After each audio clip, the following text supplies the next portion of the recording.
right now. Let me check as always. Let's see. It's taking a little bit of time. There you go. Fantastic. Right now.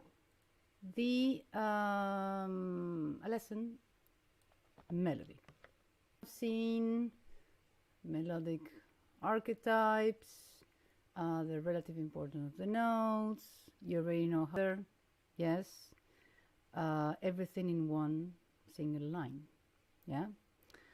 And we're going to choose the theme for the Bach Passacaglia and Fugue Bach Werkverzeichnis 582 in C minor.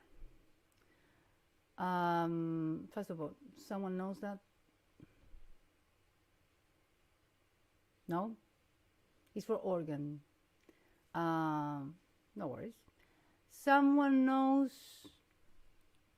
first of all, what a passacaglia is? No? I don't know the definition. I don't know the style. Passacaglia comes from caglia, from calle, yeah, which is street. Yeah, that's the origin because it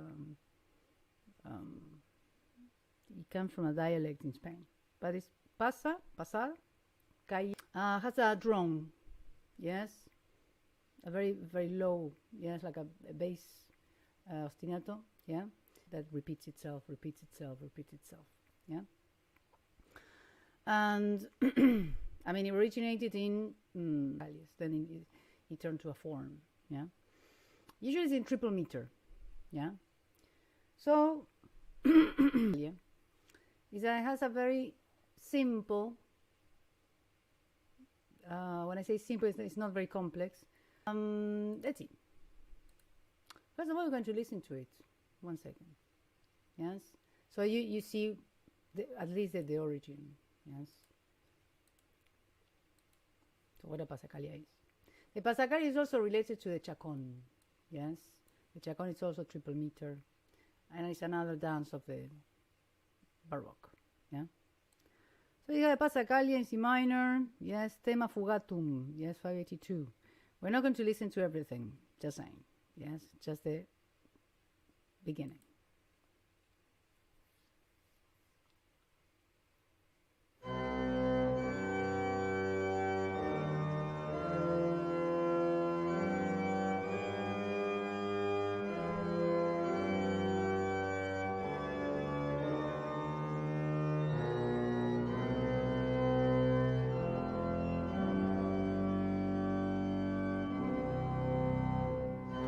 Okay, up to there.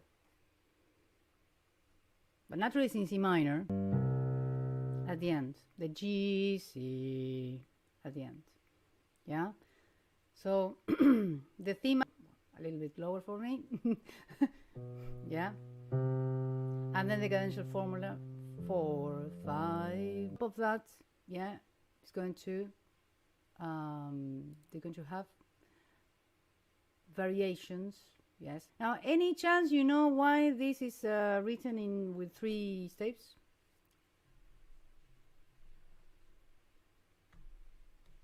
The feet. Yeah, exactly. The feet of the organist. Exactly. Yeah. Very difficult to play the organ.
Up to there. Yeah. Also, what did you notice? I mean, this is just a question of regarding, nothing special, no, but in the rhythm of the counterpoint. I mean, as long as you go there. I cannot see if you're showing something. Oh yes, I'm just being stupid here. Okay, so the drone rhythm there. Very quickly, nothing very special. I'm there. I'm there. Do you notice something?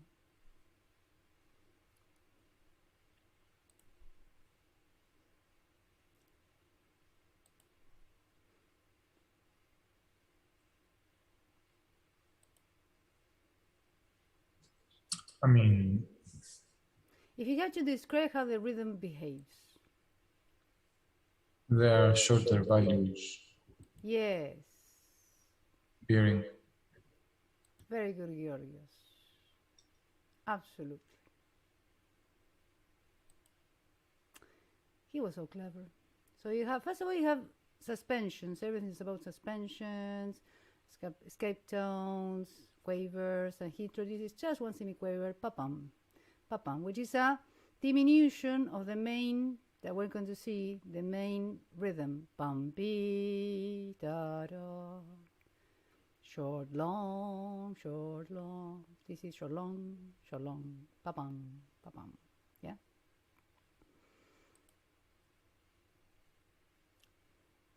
And then he starts, yes, to introduce the, I mean, it's more dense because it's all quavers, pa pa pa pa pa pa pa pa pam, and then pam, bararam, bararam, bararam, the semi-quavers, and then, well, no, before that. Yes, he just has an acceleration of the surface rhythm, not the harmonic rhythm, the surface rhythm. And with this piece, we can talk for hours and hours and hours and hours and hours, and you will be, it's really the. I mean, we're going to analyze together, so this is going to be, yes, for you and me to. There you go. To emit an opinion, yes, on this. So, this is the actual drum.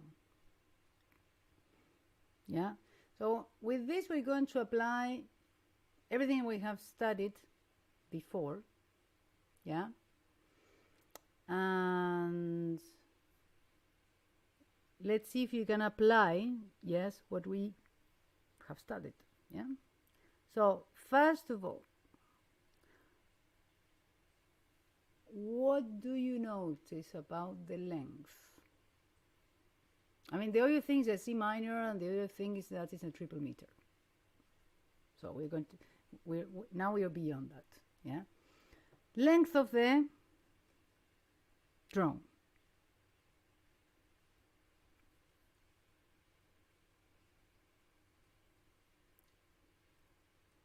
How long is it?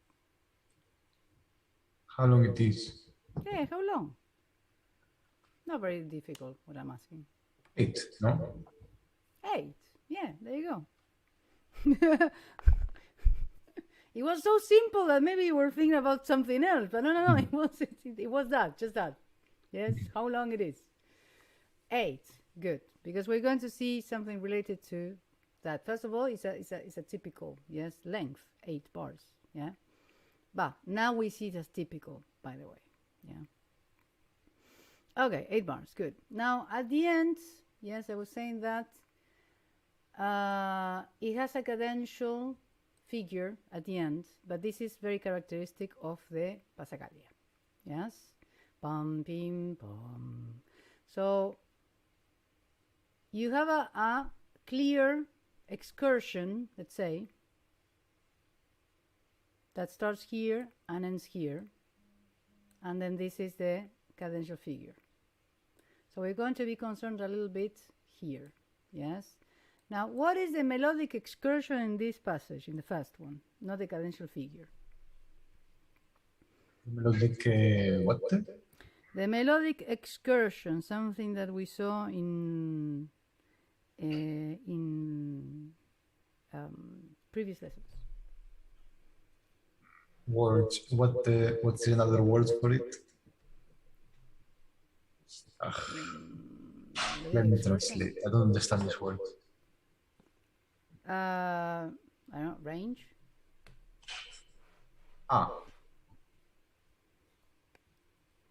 From C to A. Does the B natural count? There you go, C to A. Very good. Does the B natural on the bottom count? It's a very good question. Very good question. We're going to see. Let's count. B natural. Yeah.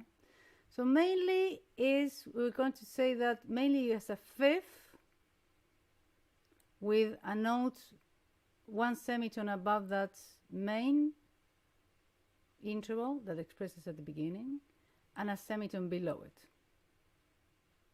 We can safely say that. Yeah. Pam ti da da da da da da da dee do. Yeah, off. There you go. I cannot sing that now. So it's a fifth that expresses at the beginning, develops it, or actually we can say something a bit more specific about this sleep. We have a fifth, and then what is this all about? Let's say after this leap. Remember, in counterpoint, we have a true leap, and then what do? What's the rule? Compensate. You compensate. Exactly. You put the after a leap in which you didn't hear the notes, yeah, inside it, then you have to basically compensate by putting, yes, the notes that you didn't put at the beginning. Good. Yes, which he does. Now, well, I already said that, but well, you have just one main melodic, rhythmic pattern. Yeah? Short, long. Yes? What is this? If you have to not define, but what's the proper word of this rhythm?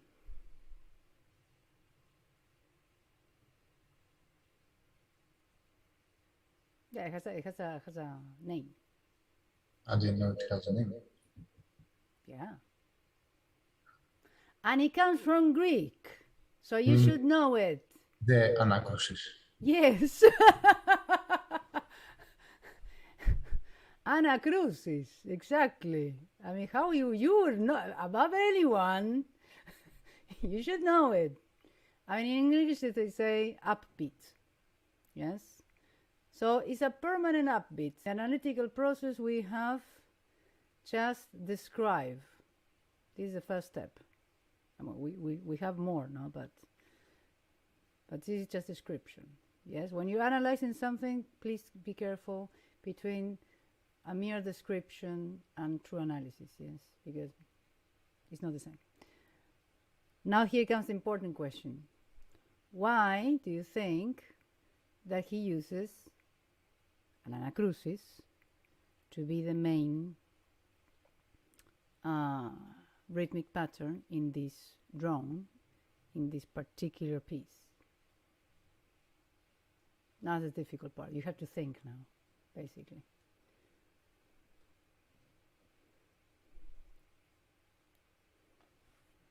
We can go back to see the So why, again, to everybody, because so far, just here you talked, Jasmine and Laura were super, super quiet. So why do you think? Something to do with the suspensions. Could be. Although they disappear quickly, so maybe not. You have this. You have that.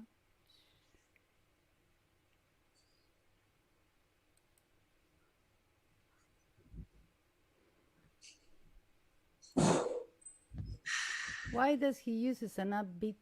What represents an upbeat, by the way? What is an upbeat? What is an anacrusis? I mean, we know that anacrusis is... Sorry, Laura? I always say an upbeat's kind of like a helping hand. I always say like it's never like a real beat. It is a real beat, but I said it's like a helping hand to the main accent of the beat. Okay, this is a good definition. Yes, it creates a force. It creates an energy. Yeah, it's a good definition. It creates an energy to help to move. So there's a movement. If you do tam bam bam bam, this there's no movement. It can become a little bit stagnant. You do bam bam bam bam, you move forward. Yes. So if you have a drone that creates a movement, the whole piece will have that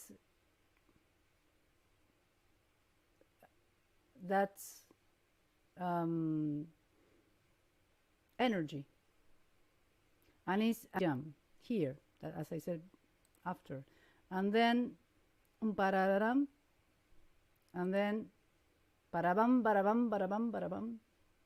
So everything that he does after it relates to that moving forward, moving to the next. If not, it gets stagnant. Yes. So that's why. And the triple meter, expresses that very well, because it kind of you're obliged to do that. If this is short and this is long, well, you don't have many choices there. Short, long. Yeah. Exactly. That's it. That's why. Yeah. So whenever you have something, yes, remember when you have an analysis, yeah, because what most of the times or at least, what I saw, that people say analysis of this piece, they're describing. It's just saying, okay, the rose is red and it has a long stem. Now, do you know what a rose is by describing it? No. Yeah. It's just saying what everyone sees. The true analysis is yes, you have to describe at the beginning to see all the details, and then you have to see why. Yeah. This is just a general thing. Yeah. Okay. Let's go to now again the matter of hand. So we have the cadential figure, you have the melodic excursion, so you have, yes, now we have the main structure. Yes, it's very solid, and it should be. Yes, you have one simple also. Well, also the reason why the drone, yes, if you want to compose something to be a drone, yeah, he just used by the other voices, not by the drone itself. So the drone rhythmically cannot be so complicated. Even melodically, 1/5, that's it, at the beginning, compensation, mainly all the notes within that fifth, with one semitone, yes, and one semitone, one above that fifth, one semitone below that fifth, yes, that's it. Now, let's review something else. Melodic archetypes. Let me see if I can do this. There you go. So where is the climax? The A flat. Yeah, Ta-dang! Hello, A flat. Very good. Now, which is, if you have defined it, which type of melodic archetype is this that we saw? First of all, do you remember the melodic archetype? To what did you point? Which type of melodic archetype does this drone fit into? First of all, for the archetypes, I didn't understand if it's only one or it can be more than one. More than one. Ascending Okay. climax, descending climax, pivotal patterns. So in that case, one of them is the climax. Actually, yeah, it is the climax. Yeah, I mean, it sounds as the typical one, the ascending climax on the highest note. I mean, it has also a lower climax. But the descending climax is the one that doesn't Yes. have. I mean, Still- if you see, also if you see, there's ascent, sorry, and this ascent as well, you have, I mean, G, A flat G, yes. It goes to a note that then we're going to see, it's a good question. Belongs to a subdominant, yes, chord, F minor.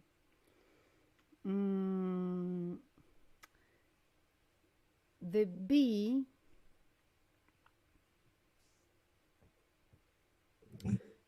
I don't see that, I mean, with the B, I don't see anything that guides us to the B. The B is going to the C. Yeah. I mean, when you say climax, it's not just low and high. Yes, you have to see the direction, going towards something. Yes, the melodic. I mean, this B is part of these notes. Yes, that they are by thirds. Yes, that combine with this generates. I mean, on the weakest part of the beats, you have a diminished chord F, D, and B, with a triad E, G, E flat, and C. That this is the goal to go, right? By thirds, very kind of a sequential, almost, yes, by tones, yes. So ta-dam, ta-dam, ta-dam. But the end, the final notes is this. I don't see that you're going to the B. That's my explanation. But I see when you have ba bam, ba bam, da da, I see a direction towards the A flat.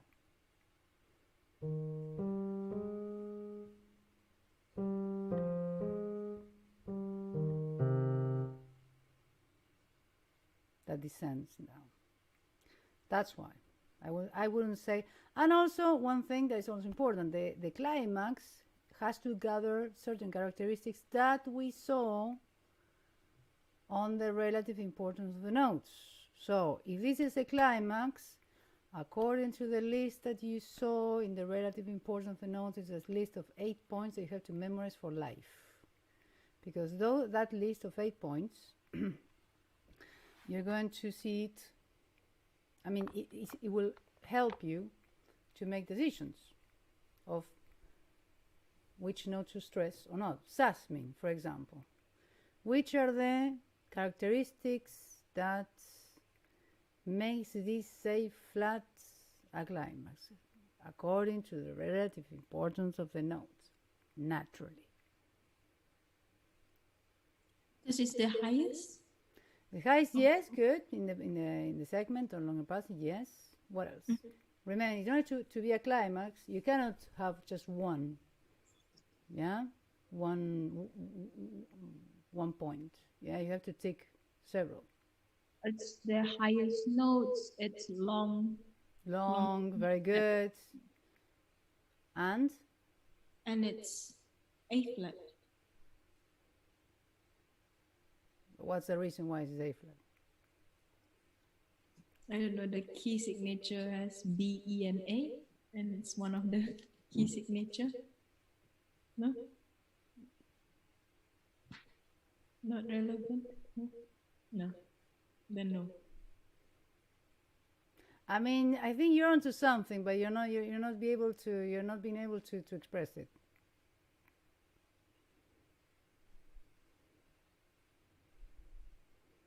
It's a harmonic note. Mm-hmm. It's a harmonic note, but belongs to F minor, and in that,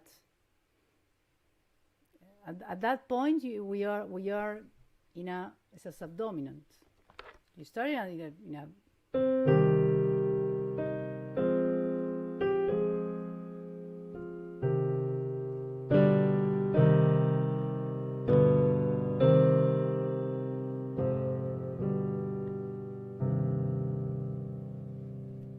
yeah. So we are in subdominant. It's a harmonic note, yes, good. And one more thing. One more thing. One more, yes. Kind of obvious, but well. But anyone's asked me, Georgios or Laura. Strong. Yeah, beat. strong metric position. Yeah. Exactly. Strong? Strong metric positions in the first beat. Oh. Now, the ascending climax has to do also with, yes, I mean, it's where do you put this climax, yes, and then how are you going to deal with the rest of the melody afterwards? Because if you have the climax here, do you see that this is the overall shape of the melody? So it's quite, it's a quite, how do you say, fast, yes, rushed, let's say, climax, and a very slow descent, in which, as I said, yeah, had this slow descent in which you have the G, the E, the C, so very slow descent using the tonic notes accompanied with the three notes that they are doing a kind of a dominant tonic, yes. So the notes that they are on the weakest position, their shortest, the shortest, yeah, are the ones that they are creating some tension to go to a slow descent on the tonic chord, yeah. That doesn't happen here. Here is more melodic. This is more harmonic, because you have the G, F, A, G, C. And I say melodic is because it creates a mini melody, and this is just a chord. So the first part is more melodic. The second part is more harmonic. Yeah. Just creating a escape tone through distance, let's say, no, in a way. Okay, now, so the structure of this is so solid that, it's just scary, but not scary, but we would like to have the same, structure. He was called the great architect for a reason, Now, let's talk about harmony. Harmony. Well, I gave a little bit away, let's say, but let's see. This will relate this part to which chord?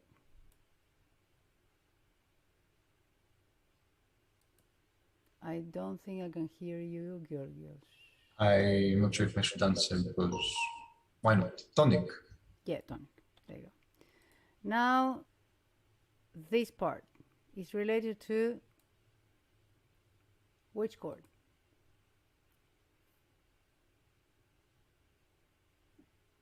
Chord C? Chord what? No, wait.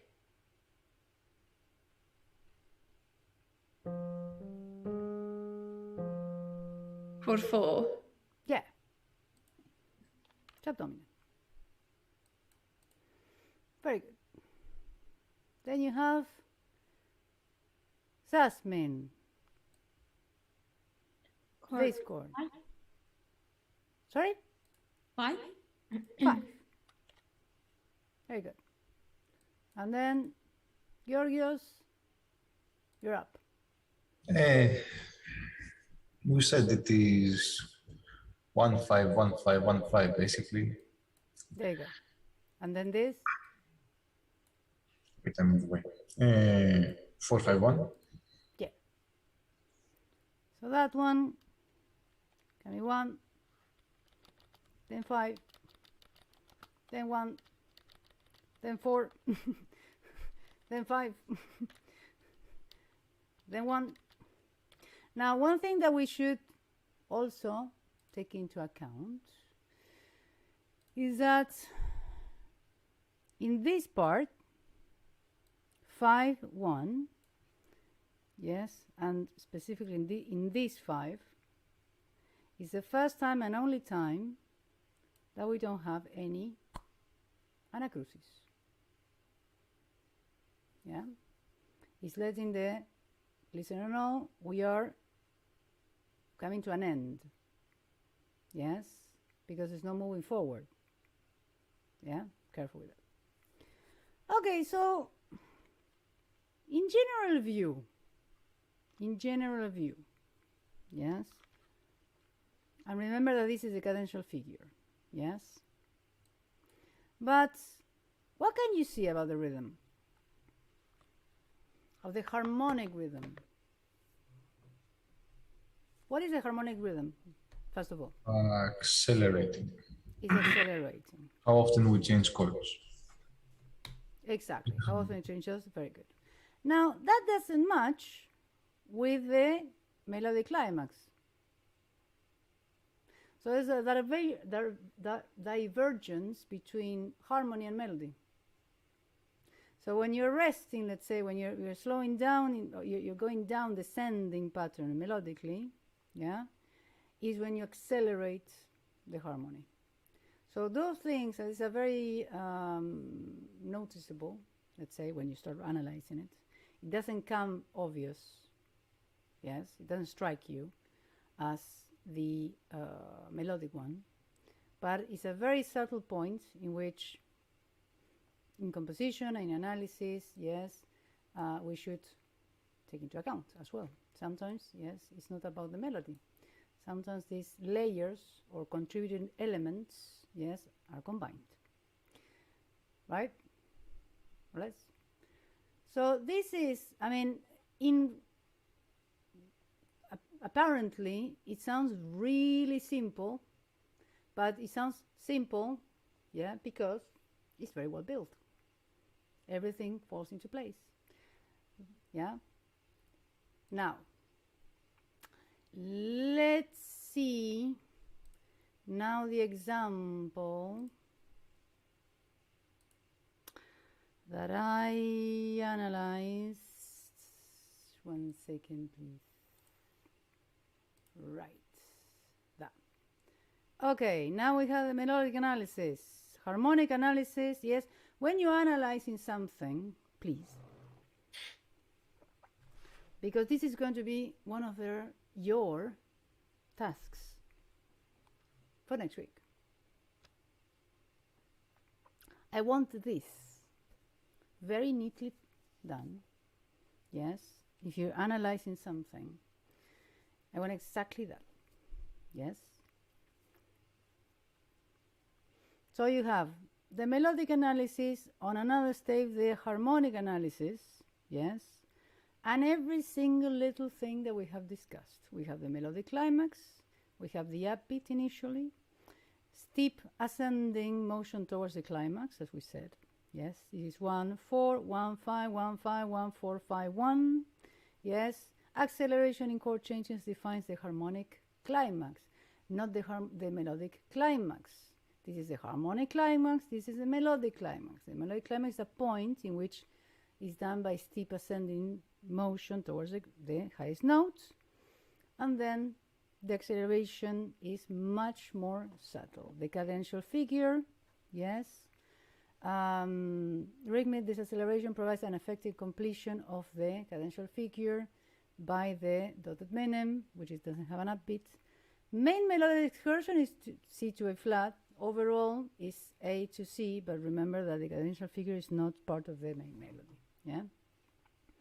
And then the main rhythmic pattern provides a directional motion to the melody. Yes. So why is it important? Because now this is true, like a true analysis. Not like, okay, well, it talks about the melody, how nice it is, and it reminds you of, I don't know, the prairie. Because if you read certain books of so-called analysis, yes, this is gibberish. They talk about their, I don't know, that the melody resembles a dog, running through the field. Nobody cares about that. Yes, that's subjective. Yes, it's not objective. Yeah. So when you do an analysis, do it like this, please. Yes. Something that I also forgot. The slow descent, G, E flat, C, G, and C is so nicely put because I don't know if you notice, but if the fundamental note is 1 octave lower, we have the overtone series.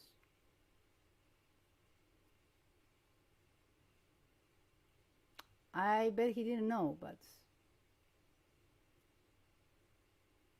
I'm sure he could hear it. He was an organist in the church, so he could hear that. Yeah. If you see if you pretend it's a C lower than that actually the organ can do it. Yes. You have the first one, the second, the third one, the fourth one, the fifth one, the sixth one. And those are the descending notes that goes to the cadence. So perfect. So when a piece sounds perfect, it has to have a reason why. It's not an accident. Yes. So for the next week, yes, and now you're coming. Any doubts, first of all, about this? No? Good. So I would like your analysis to be as thorough as mine. Yes? So not like, oh, well, this is that, I think. No. Go objectively. Yes? Go to what you see. Yeah? And try to figure out first the description, which is necessary. I mean, we have this chord, we have that chord, we have that chord, we have the melodic excursion, we have this melodic archetype. I mean, we see it. But the thing is, we all see it. Now you have to go a step further and say why. Yeah, because if not, it's just a collection of data that is absolutely useless. Yes? An analysis has to give you something. A research has to give you something. Yes? Now, why is it so important? Because you, as performers, as well, I mean, Georgios is, in the case of Georgios, is much more important because he has to compose. But in the case of Jasmine and Laura, then it's not it will give you it's crucial for decision making, not just playing the notes like randomly. Yes, you're going to, first of all, you're going to play the pieces much more thoroughly. Yes, than all the decisions that you're going to either to explain to the student. Yes, they're going to have a reason why. Say, no, you do this because of this and this and this and this. Yes, because I see that from the page, not from because somebody told you. Yes, not because another teacher told you, not because I heard the version. The sources has to be the music, not because there's a Horowitz played it. I mean, Horowitz, amazing. Ashkenazi, amazing. Yeah, but if you truly want to be a performer, go to the music and then find your version, not just imitate. Because sometimes people would feel something, but it's not in the music. Sometimes we see even differences in articulations, in versions, in dynamics. Yes, everyone's entitled to do whatever they want, but go a little bit from what the music is saying.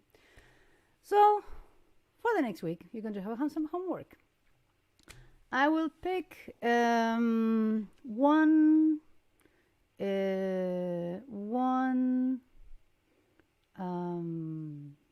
motif for each one of you. Yes, I have to analyze it in MuseScore or Sibelius. MuseScore, yes. So you have to pick the motif, you have to write it, yeah. Just the motif, so it's 2-3 bars, and then another stave like this one, yeah. With the harmony, without annotations, everything. Writes, not like say writes, yes, on a separate sheet, whatever. You're going to do an analysis of one motif, yes, just 2 bars. You see that it has been like almost an hour, and I haven't stopped, yes. And it's so you can take a lot of information from one very short thing, 8 bars, yeah. I'm going to pick naturally motifs that we haven't seen, yes. So not C major, no D minor, because I did an analysis of that. I think I will see. Yeah, I will send you an email, yes. And then for next week with a deadline on Wednesday.